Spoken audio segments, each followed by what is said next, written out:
Selamat pagi anak-anak, apa kabarnya pada pagi hari ini?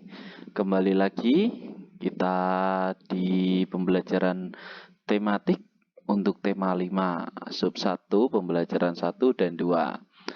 Nah, anak-anak, untuk sementara kita langsung melompat ke pembelajaran tema 5 ya. Nanti di hari Rabu kita akan ulangan harian atau penilaian harian untuk tema 4. Anak-anak silahkan dibaca kembali, dipelajari kembali untuk materinya. Anak-anak, pada pagi hari ini kita akan belajar dengan tema pahlawanku, subtema perjuangan para pahlawan. Mari anak-anak ikuti dengan baik. Silakan disimak dengan saksama. Tujuan pembelajaran. Adapun tujuan pembelajarannya ada 3, yaitu mendeskripsikan pengertian teks non-fiksi, lalu menyebutkan sifat-sifat cahaya, yang terakhir menjelaskan proses dan jalur masuknya agama Hindu ke Indonesia. Mari anak-anak ikuti, yuk. Apa itu teks fiksi? Ya, kemarin kita sudah belajar mengenai teks fiksi. Benar sekali, teks fiksi adalah karangan. Dia tidak nyata, bertujuan untuk menghibur. Lalu, sekarang apa itu teks non-fiksi? Ya, teks non-fiksi adalah teks yang diambil dari berdasarkan cerita nyata atau berdasarkan fakta-fakta yang ada. Teks fiksi dan non-fiksi itu merupakan kebalikan ya. Ingat-ingat ya, teks fiksi dan non-fiksi. Kalau teks fiksi itu karangan, tidak nyata. Kalau non-fiksi itu nyata, real. Teks non-fiksi. Teks non-fiksi yaitu teks yang dibuat berdasarkan fakta, realita atau hal yang benar-benar terjadi dalam kehidupan kita sehari-hari. Contoh dalam tulisan non-fiksi adalah tulisan ilmiah, laporan skripsi, tesis, disertasi, makalah, dan lain sebagainya. Nah, bisa juga cerita yang diambil dari kisah nyata. Itu juga termasuk dari teks non-fiksi. Nah, hal-hal yang harus diperhatikan dalam menceritakan teks non-fiksi adalah 1. Isi yang diceritakan sesuai dengan isi teks. Lalu, menggunakan kalimat sendiri yang jelas dan mudah dipahami oleh pembaca dan pendengar. Nah, anak-anak, dari penjelasan teks non-fiksi ini, Bapak harap anak-anak dapat memahami, ya, dapat memberi contoh. Oke, kita lanjutkan. Cahaya dapat merambat lurus. Nah, ini adalah contoh dari sifat-sifat cahaya. Anak-anak, pernahkah kamu melihat atau pernahkah kamu melakukan kegiatan membuka jendela di pagi hari? Ya, biasanya kalian tidur lalu membuka jendela, masuk sinar cahaya. Nah, cahaya dapat merambat lurus.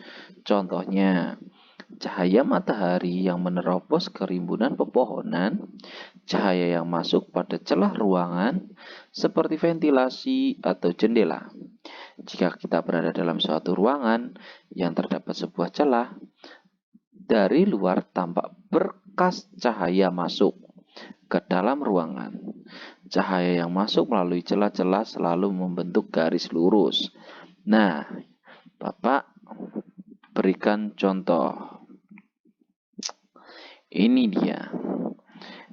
Kita lihat sinar yang masuk ke dalam ruangan berikut.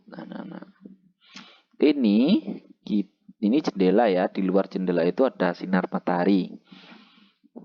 Ketika masuk seperti ini, tampak seperti garis lurus, ya kan?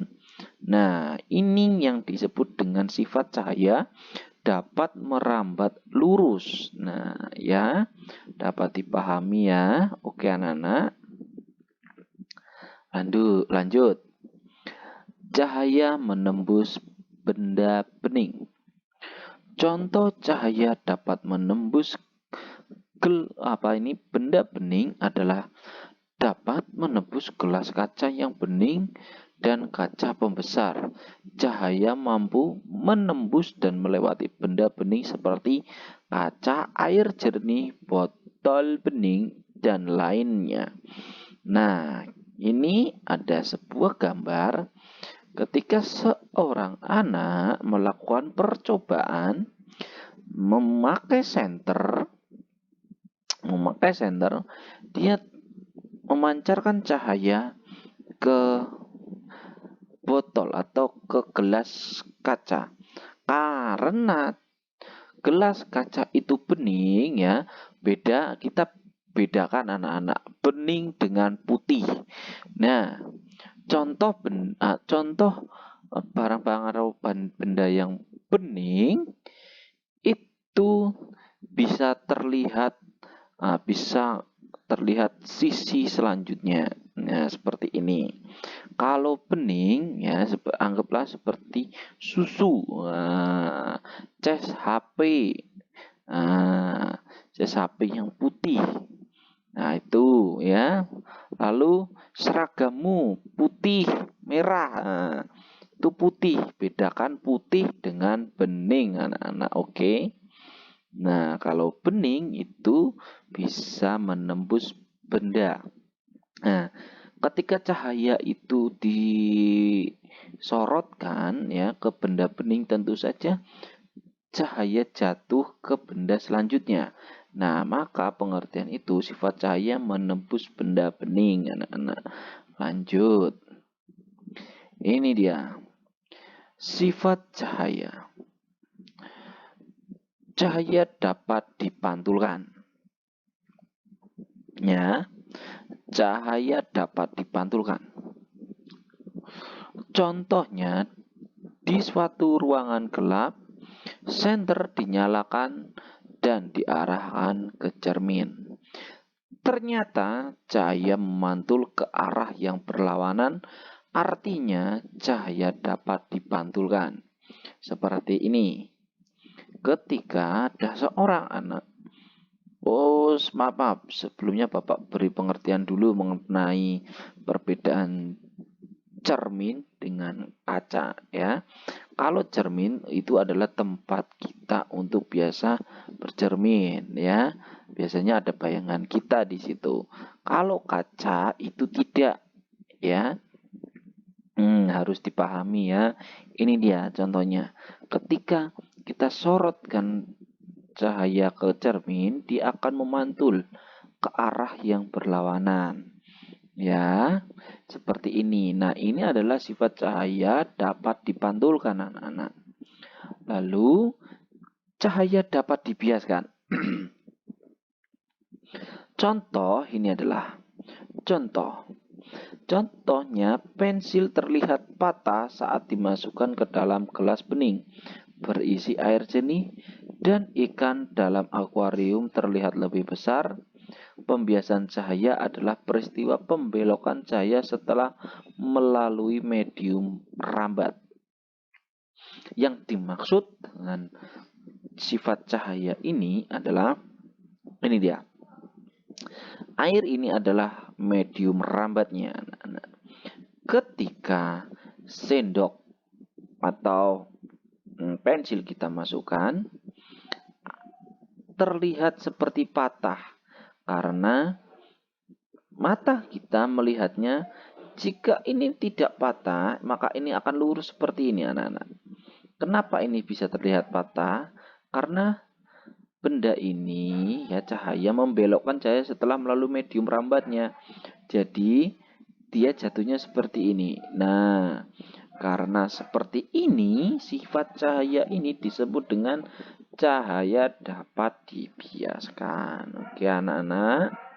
Lanjut ya, kita lanjut untuk masuknya agama Hindu ke Indonesia. Masuknya agama Hindu ke Indonesia diperkirakan sekitar abad keempat Masehi. Kebudayaan Hindu merupakan perpaduan antara kebudayaan bangsa Arya. Nah, apa itu bangsa Arya? Bangsa Arya itu adalah kelompok pendatang dengan budaya bangsa Dravida, yaitu penduduk asli kebudayaan lembah Indus. Sebagai agama, Hindu bersifat politeisme. Apa itu politeisme? Politeisme yaitu percaya kepada banyak dewa. Nah,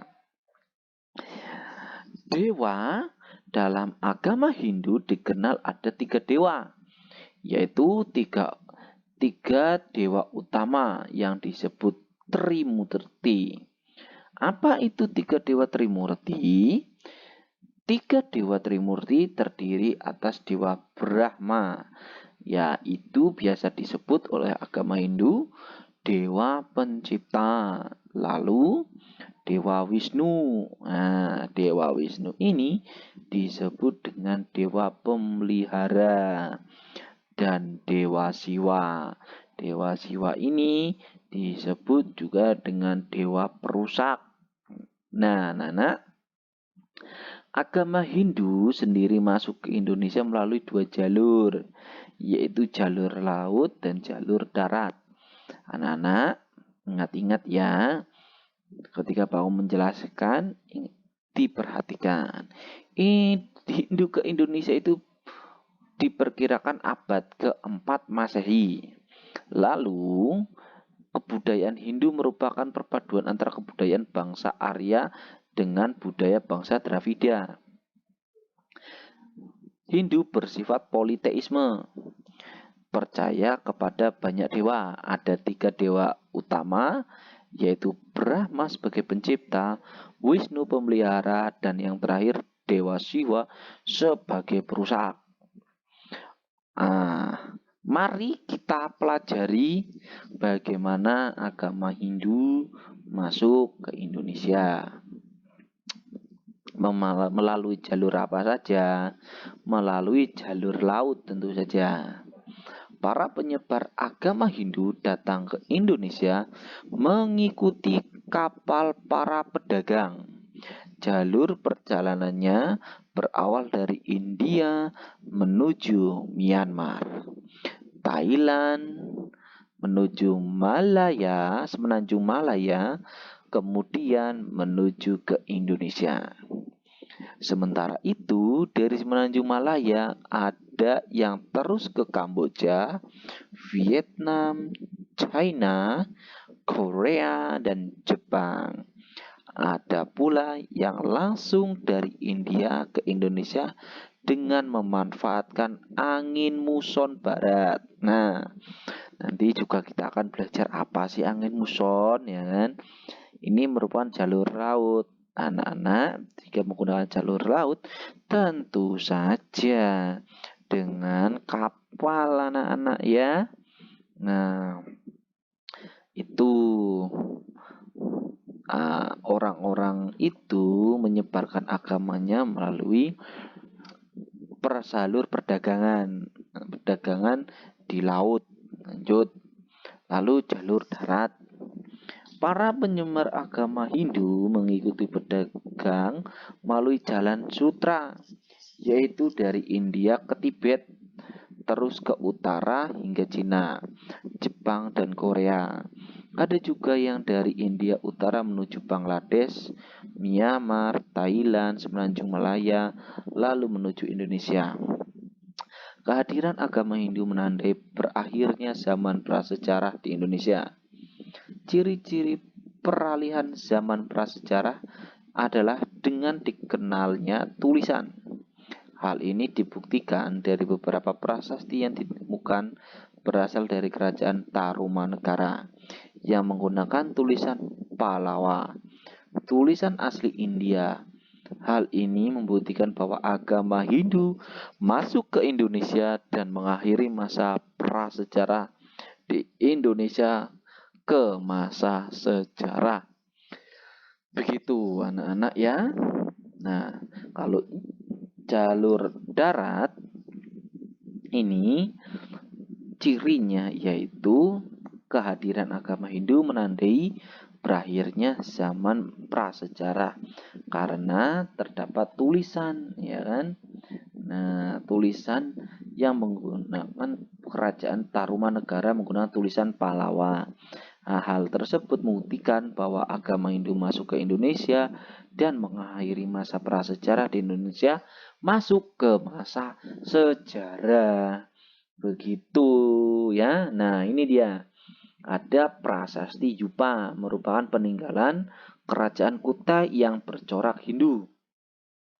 Di sini ada tulisan yang asli dari Hindu, ya kan, India ini. Lalu pengaruh ajaran serta budaya Hindu terhadap budaya Indonesia begitu kuat, anak-anak. Nah, bahkan memengaruhi berbagai aspek kehidupan masyarakat, terutama dalam hal pemerintahan. Hal ini terlihat dengan berdirinya beberapa kerajaan bercorak Hindu.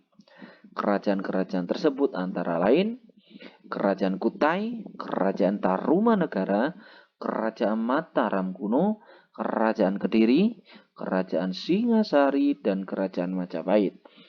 Nah, anak-anak, Bapak ulangi ya. Ini adalah prasasti Yupa, contoh dari peninggalan Kerajaan Kutai yang bercorak Hindu, karena ada tulisannya itu. Nah,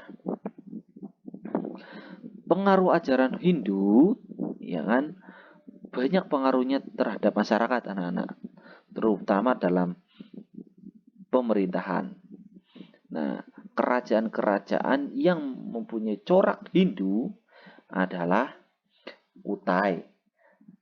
Kerajaan Kutai, Kerajaan Tarumanegara, Kerajaan Mataram kuno, Kerajaan Kediri, Kerajaan Singasari, dan Kerajaan Majapahit. Nanti kita akan perdalam untuk mempelajari kerajaan-kerajaan ini. Nah, ini juga ada pengaruhnya nanti ke masa sampai kita belajar sampai masa itu anak-anak perjuangan bangsa Indonesia sampai ke kemerdekaan. Oke? Anak-anak, paham ya? Terima kasih anak-anak sudah mengikuti pembelajaran pada hari ini. Silahkan anak-anak pelajari. Ingat, hari Rabu kita akan belajar dan mengerjakan penilaian harian. Persiapkan diri anak-anak supaya sehat selalu. Sampai jumpa. Terima kasih anak-anak. Bye-bye.